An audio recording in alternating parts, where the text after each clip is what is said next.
Morrowind has an interesting alchemy system, to say the least.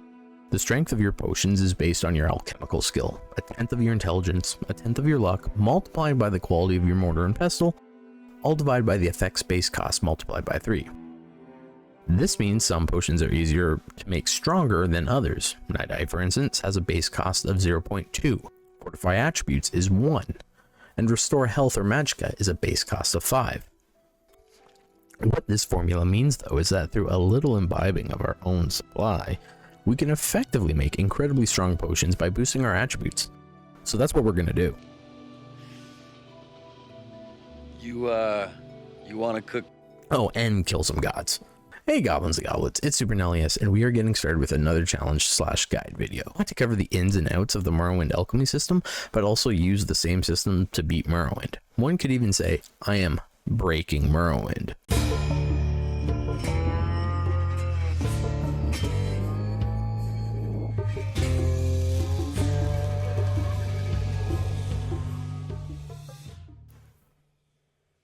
Anyways, let's get into it.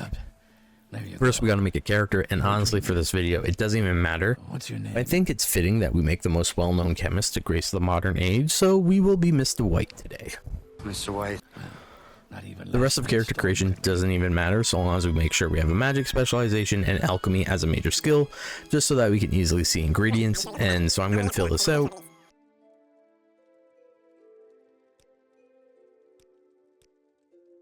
Very good. The letter that preceded, you mentioned you were born under... Give Secucia's a little peck on the cheek and grab the limeware platter. For those interested, I went with the steed for a little bit of an early stat boost to speed, but it doesn't really matter. We'll be breaking our movement speed very quickly. I went with a Breton because you get a +5 bonus to alchemy.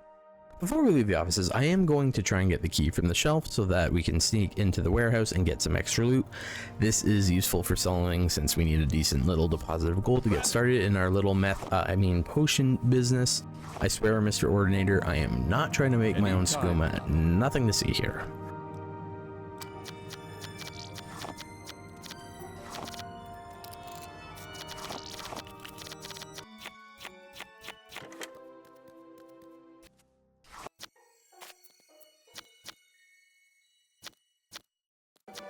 Now that I got some stuff to sell, let's hit up Ariel, grab some extra gold sources like from, say, the Dead Taxman and Vargoth's Stump, and then make our way to Balmora. Also, I'm going to keep the call to action short and sweet. If you're enjoying this video, why not like it, or comment, or subscribe to the channel? It costs you not a single septim, and it helps me out. Okay, thanks. I'm gonna go sign up with the Mages Guild so that I can have a front for our operation, and then I am immediately heading over to Caldera to snag a free set of Master Alchemy equipment. And then head on over to Sadrithmore to start the first loop of this run. The vendors in the Imperial Cult Shrine in Wolverine Hall have a restocking inventory of some key ingredients. For those new to Morrowind, some vendors are blessed with an infinite supply of certain ingredients. Meanwhile, the rest of their inventory is static. A neat little feature with these inventories is that if you sell the same ingredients back to them, you can easily increase the stock of the restocking ingredients. This also works for other vendors, but right now we only care about Onius Otris, who sells ash yams and bloat.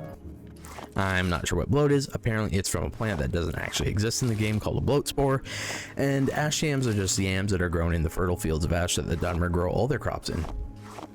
We will grab a few hundred of each and start making Fortify Intelligence potions.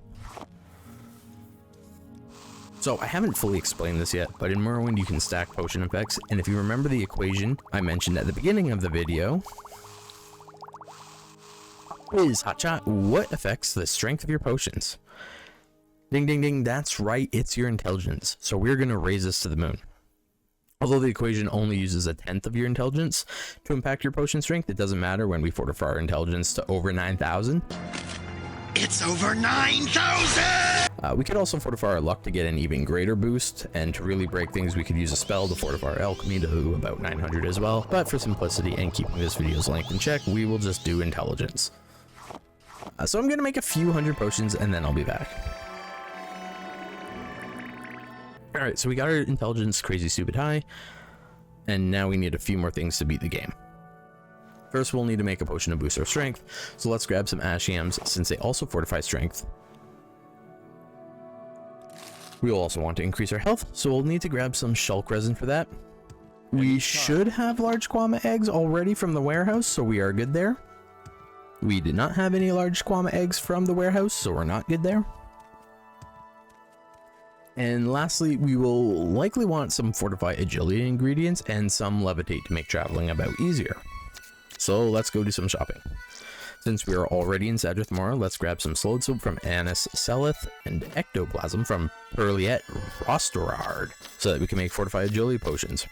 And once done here, we can head over to Alderun to grab a bunch of ingredients for the other potions we will need. Cien Sentiv, found in Scar, the giant mudcrab shell in Alderun, has a restocking supply of racer plumes and coda flower, so we can shop here for levitate potions. Also, if we really wanted, we could buy ingredients to make expensive Restore Magicka potions, since she also restocks on Frost and Void salts. But this ain't no Magicka run, so we don't need it. And since we are already in Alderun, let's also grab some Dregwax from Dinasso and Drano in the temple, and grab the shulk resin from Loroso Serrano so we can make fortify health potions. And because I didn't realize I had only small kwama eggs, I made a quick stop at the kwama egg mine just south of Balmora. Alright boys, it's time to cook. Now on to phase 2 of our operation. In a normal playthrough of Morrowind, you'd have to do a bunch of quests and eventually you'd get your hands on a few key artifacts that would allow you to strip the gods of their immortality. But since we don't have time for that, we're just going to bypass that all and grab the artifacts ourselves. Now, normally the artifact Sunder and Keenan will drain your health while equipped, but if we have a lot of health, we can just not worry about that.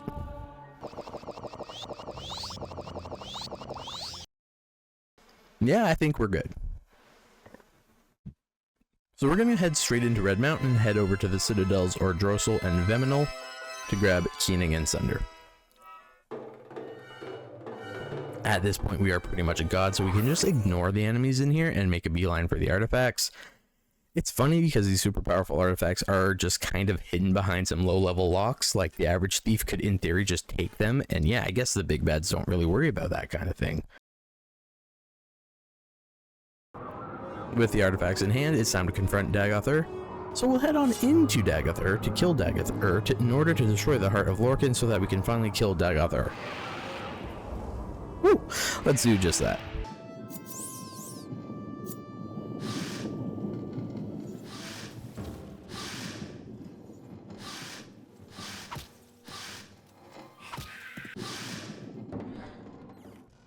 Dagoth welcomes you, Nerevar, my old friend. But to this place where destiny is made, why have you come unprepared?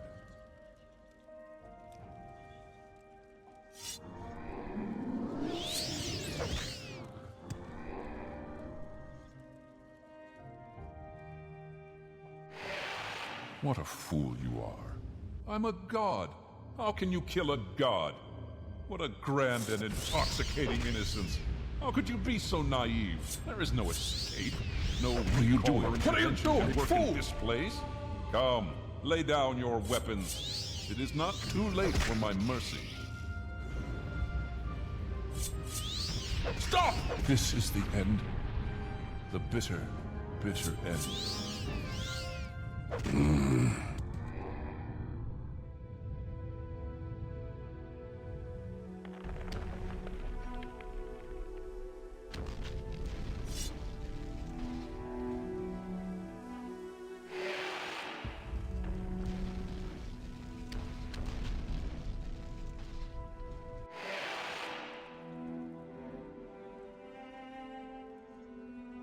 You no longer bear the burden of prophecy. You have achieved your destiny. You are free. The Doom Duima's folly, Lord Dagoth's temptation, the Tribunal's seduction, the God's heart freed, the prophecy fulfilled. All fate sealed and sins redeemed. If you have pity, mourn the lost, but let the weeping cease. The blight is gone, and the sun's golden honey gilds the land. Hail, Savior, Hortator and Nerevarine, your people look to you for protection.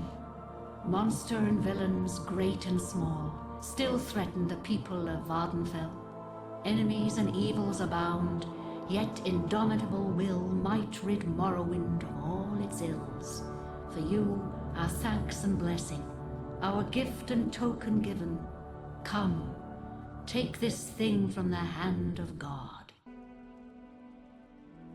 And with that, we have defeated the Mad God and put an end to the tribunal, but there's still one god that we can dispatch of before the video is over, so I'm going to make my way over to them and pay them a little visit.